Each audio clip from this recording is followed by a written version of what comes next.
We're on the module A328.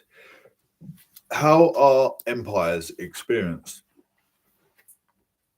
Page 166, Unit 15, Sex, Gender and Empire. Reshaped overseas subjects, 1997, bodies in contact, as Ballantyne and Burton put it, and how local, imperial and global forces interacted with them helped to shape multiple histories. Ballantyne and Burton, 2005. 167, Frontier and Early Empire, Part 2, Prostitution and Control. We now switch focus from white Mughals and their Indian companions to female sex workers at the frontiers of empire. How did colonial authorities manage sex workers as part of an imperial social formation? What historical methods do we possess for recovering sex workers, own aims and agency, and what are the strengths and the weaknesses of those methods? Frontier and garrison towns. We now switch focus from white Mughals and their Indian companions to female sex workers and at the frontiers of empire, notably in garrison and part of towns. I want you to understand three things about their history: the way Britain managed them as part of the imperial social information, their experiences and perspectives, and the methods at our disposal for recovering their aims and agency.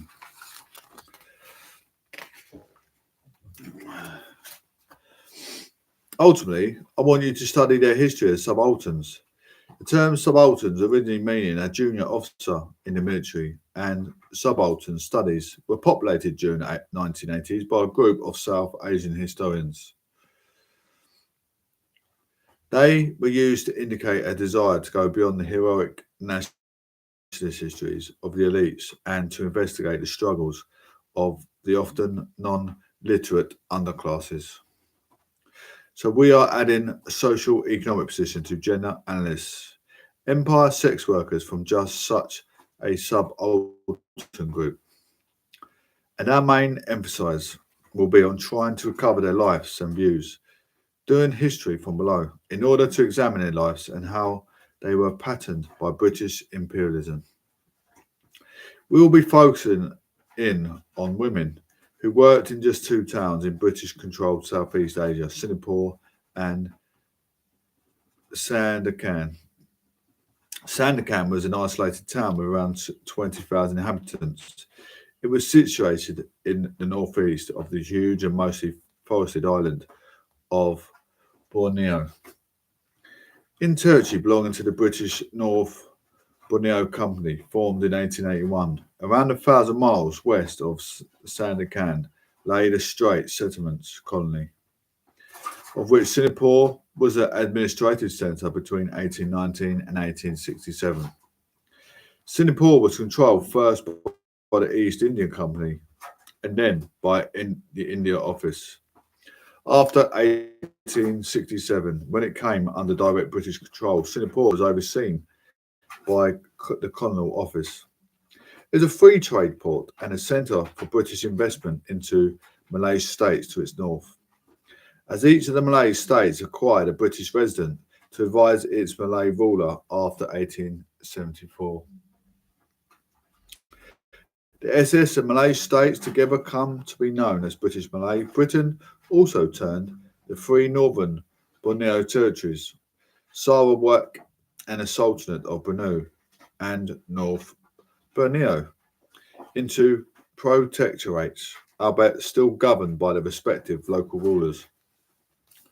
Soaring immigration from China, especially from the 1870s onwards, as tin mines and plantations were developed in the Malay states, impacted the population of these areas. Most notably Singapore. In 1824, Singapore had about 11,000 inhabitants. But from 1871 to 1901 alone, Singapore's population went from around 96,000 to 227,000. Leading to Chinese being 72% of the population. Most arrivals from China were male sojourners, hoping to earn money on mines, plantations, docks, and in ships, and return home. In Singapore itself, ratios of males and females at the turn of the century reached 14.1 for Chinese and 20.1 for Europeans. Sandakan and Singapore, in other words, become imperial male frontier towns. This was accompanied by soaring rates of prostitution and venereal disease. There were many such male-dominated towns, ports and urban zones across the British Empire, often forming bridgeheads to the rural hinterland or links in the chains of trade. In addition, in Britain itself, there were the garrison towns and port areas from which ships and men were dispatched to empire. In all these, by the mid-19th century, concerns were rising about crime and diseases, particularly venereal diseases such as gonorrhea and syphilis, which seemed to be increasing in frequency, notably among the military. There were no reliable cures. Mercury was used with nasty side effects, such as losing teeth, but without long-term curative power. Syphilis could also produce severe and deforming effects. In its later stages of congenital syphilis, affected the children of infected women. Syphilis, in particular, is infectious when sores are present, which contributed to the belief that removing a prostitute to a so-called lock hospital until these sores receded would reduce the risk of infecting others. In reality, syphilis could remain infectious even in its latent stage, though not in its sometimes disfiguring and debilitating tertiary stage. Increasing rates of prostitution and venereal disease were also concerns in Victorian England. Wales and Scotland, the sexual double standard meant that sex before marriage was unexceptional for men who tended to marry later. By contrast, women in the middle class, at least, were expected to remain chastity before marriage. At the same time, the urban population were growing. Population doubled roughly every 50 years during the 19th century, from 10 million in 1801 to almost 40 million in 1901. Together, these factors fed the demand for paid sex. There were already lock hospitals that took in women with sexually transmitted diseases, but this was on the voluntary basis, and they often had strict controls with the aim of moral rescue by forwarding women to asylums, refugees, or to parents or jobs after they were discharged. Directors of the Edinburgh Lock Hospital, 1839. Around the mid-19th century, several medical commentators asserted that the regulation of prostitutes as vectors of disease was now needed.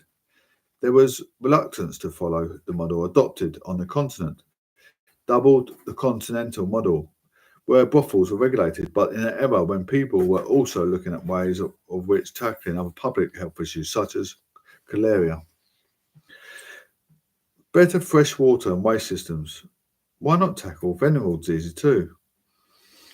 What are the arguments for short duration of prostitutes' career? Does action dismiss? What reason does he give for intervening in the area of sexually transmitted diseases? Page 170. Consider the case of a prostitute. Having contracted syphilis, is unable to pay for advice or to lay up for her own rooms until she has recovered. Let us suppose she has been refused attendance or medicines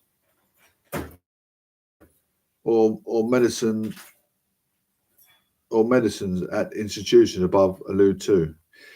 Is it to be believed that she will starve rather than run risk of affecting a drunken mechanic who has a few shillings in his pocket? What is the consequence? Her own complaint becomes aggravated. She applies to the parish, which is bound to relieve her, take her into the house, or send her to the hospital. In a society that suffers, as instead of at the first receiving a little medicine, she probably must now be maintained for 3 months at the public expense. But the harlot's progress does not end here. She has infected a drunken married man. He communicates syphilis to his wife and the mother to the child. The father is afraid to confide to his wife the nature of his complaint. The woman is ignorant of the consequences until the disease has made considerable progress. And then we find an entire family converted into non-infective individuals for a spare of 2 months. Death overtakes a large proportion of the children thus infected. The health of the parents is permanently damaged, and he who turned the afflicted prostitute away from the hospital door with the expression, "Get thee hence, Satan," may perhaps for the first time learn that he himself sent abroad the pestilence which walketh by the night to afflict the innocent mother and the child yet unborn. Admitting, say some, that all precautions should be taken by the authorities to prevent disease in the army and navy, while attempt to legislate for the prostitute who is sunk in the lowest depths of the vice and is irreclaimable. It is not far better to let her run through her career for the few years she has to live. Confine her to her low haunts, where she will perish through the combined effects of dissipation, syphilis, and their inevitable consequences, and thus afford an example to deter others from following the paths of sin. It is for me to point out the popular errors upon which these delusions are based, on show on what erroneous notions we have hitherto neglected this large portion of our population. One thing is certain, but a few years elapse and they disappear. It has been arrested, repeated, and believed that they perish of want, dissipation, and disease, consequent upon their vicious mode of life, or that they commit suicide. Let my reader suppose, as that has been asserted, with more or less truth, that these unfortunate creatures gain a livelihood in the streets, but for 3 or 4 years on the average. But it is true, as asserted and believed, that a prostitute dies after a few years of following her calling. In a table published elsewhere, it is shown from the return of the Register General, that inflatable table of causes of death, that a very few women die of syphilis in the metropolis. Only 12 females died in the course of the year 1845. I have every reason to believe that by far the majority soon ceased to have promiscuous intercourse and returned to a more or less regular course of life. Before coming to this conclusion, I have consulted many parties likely to be acquainted with the habits of prostitutes, and have founded my belief on the following data. Whatever by the cause of a female becoming a prostitute, one thing is certain. Before she has carried on trade for years, she was thoroughly disgusted with her mode of life. It may be urged that the public deserts the prostitute, and that the prostitute does not desert the streets. Such may be, but only sufficient expectation to prove the rule. The cases all I have above represented it. The suffering, annoyance, and want attendant on the vocation had the effect of driving all from the streets except some few whom seem to thrive in proportion to their age. I think was the late police magistrate, Mr. Walker, who in one of his clever papers in the original stated that he is unaware of any person in London who, if he tries, cannot get employment. I admit the difficulty of the poor man with large family to maintain himself and children without parish relief. The truth of the poor shirt makers lament by Hood, as I readily grant, particularly when filial affection binds her to support a sick mother or delicate sisters, but no such encumbrances attend the prostitute who files from the horrors of the streets. We must recollect that she has the healthy frame, an excellent constitution, and is in the vigour of life. Probably would not be able to not probably would not be able to so abuse the gifts of nature. During the career she has run, she has obtained a knowledge of the world, perhaps beneath, more probably above, the situation in which she was born. It is surprising then that she settles and is am- amalgamated with the poorer class of society or becomes a married woman after the first living in state of the concubinage with her husband. The better class of prostitutes become the wives of the mechanic, the clerk, and the petty tradesmen, and as they were frequently barren or have only a few children, there's reason, there is a reason to believe they live in a comparative state of affluence unknown to many virtuous women burdened with families.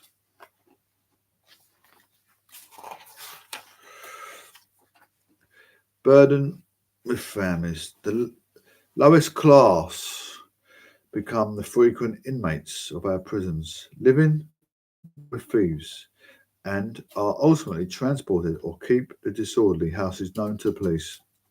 If this be truly the end of the prostitute's career, it is, we ask, of no importance to society that she be protected as much as possible from diseases to which she may become subject during her course of this dissipation, putting out of consideration the chance of affecting others. Dissipate if philanthropy will not secure her, do not the consideration of public health require us to watch over her, so that during her short career she may preserve her constitution as unshattered as possible, and on re-entering society she may not bring disease with which she can taint her children. If then, as I have attempted to show, society has a great interest in succumbing the infected prostitute instead of shutting her out from the benefits of the medical charities.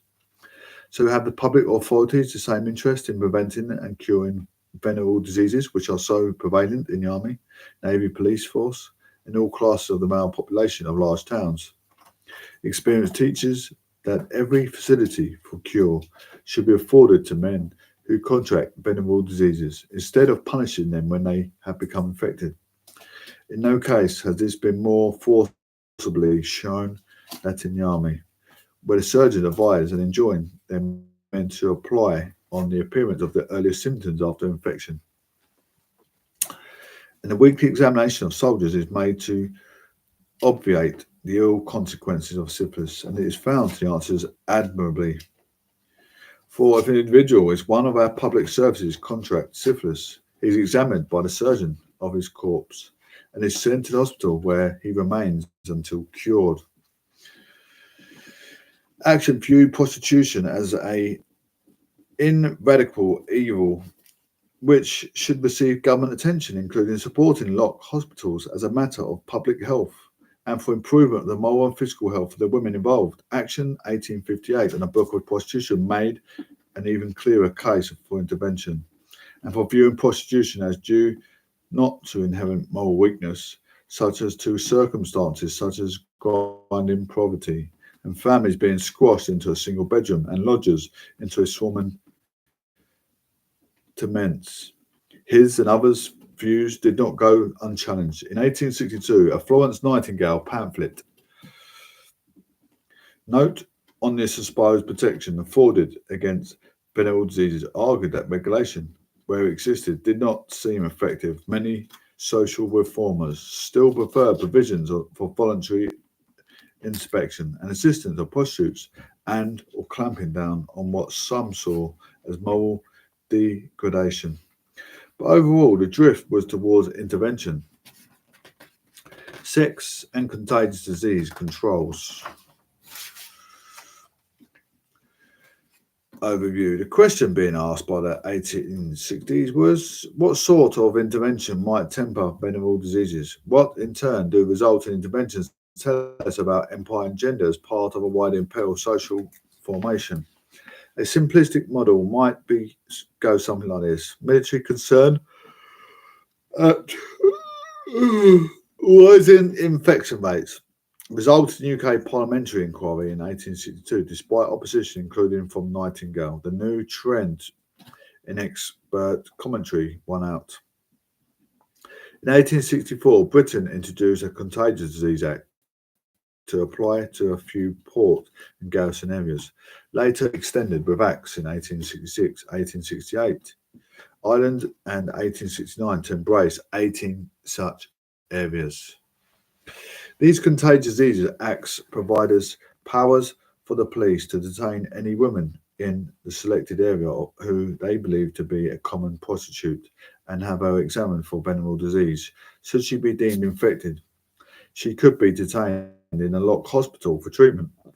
By 1869, this might last up to a year. Male clients were not covered. The lack of male surveillance is particularly notable given the original impetus for the Acts. This came from 1862 Parliamentary Select Committee formed at the behest of the Lord of Admiralty of the Secretary of State for War. They were determined to intervene given that as many as 20 to 30% of the military were hospitalised by venereal disease each year, and most non-officers were not allowed to marry. The Walkowitz, 1980. However, the fact that ensuing acts did not cover the male clients of prostitutes undermined the project, although some military units did have inspections. In 1870s, many colonies passed contagious diseases ordinances. Such ordinances aimed more at male and female welfare, but according to Levine, the colonial legislation also took on primary racial overtones, using 4 case studies. She argues that the acts were ostensibly about health soldiers, but were also about race control in colonial subjects and policing sexual disorder among colonized peoples. The Nor Manderson emphasised the colonial acts as being mainly about public health, and Louise White for Kenya emphasised prostitution as a form of labour history. Stoller goes as far as to describe colonial knowledge and control in such areas as a kind of ethnography.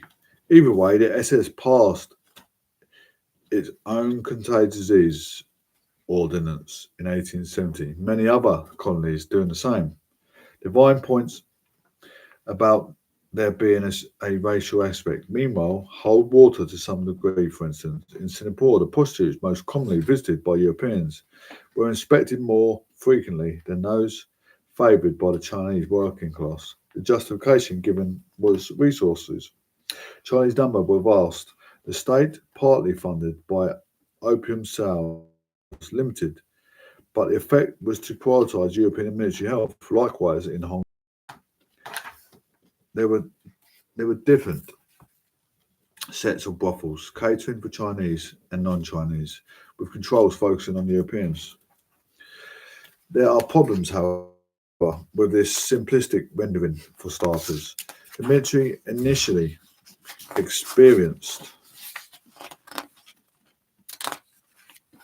experimented regulation of prostitutes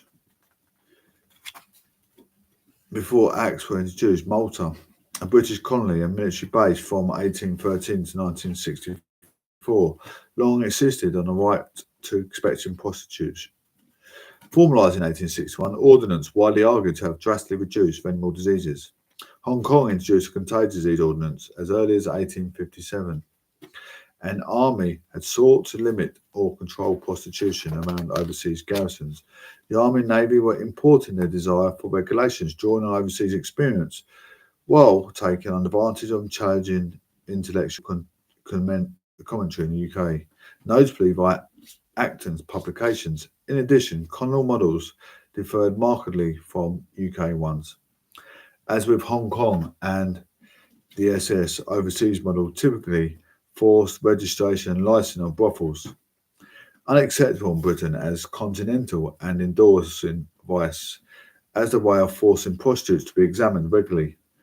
By contrast, they downplayed the issue of street prostitution, so central to British legislation. Over time, Hong Kong and the SS also moved from just registering and inspecting brothels and prostitutes to insisting brothel residents be asked if they were there of their free will, and moving minors and those wishing to leave to homes such as Singapore, Poo, Leng Kuk, Office to Protect Virtual. The home was founded in 1888 to provide shelter for women escaping forced prostitution. Hong Kong had founded a Pu Leng Kuk home slightly earlier. That reflected delayed implementation of early colonial office hopes that the Hong Kong system can end at the least limit of brothel slavery. The governor who introduced Hong Kong's ordinance was also an avowed Bethamite, that is, a supporter of Jeremy Bentham, a British philosopher, espousing the application of rational thought to social improvement in order to maximize overall social utility. The Singapore authorities, meanwhile, established a Chinese protectorate in 1877 because they were short of expertise on the island. Chinese Majority Protector William Pickering and a few Chinese speaking officers in the colony then made increasing efforts to work with the Chinese leaders to register the contracts of imported labourers and, from 1881, to remove trafficked girls and women. This was part of a more general move towards closer supervision, that is, from indirect to more direct rule of local society. In other words, the Vine's formulations help us to heuristic tools that impose patterns to help learning, and in detecting underlying imperial imaginaries, but they need nuancing in their origin and act as well overwhelmingly about public health and imperial military effectiveness. Low in execution, they were also shaped by class, gender, place, and race. The full range of the imperial social formation, sex, and contagious disease controls the repel movement. Nightingale and other critics began a long campaign against regulation. She publishes articles in 1869 when, with Josephine Butler, helped found the Bar de Barbara.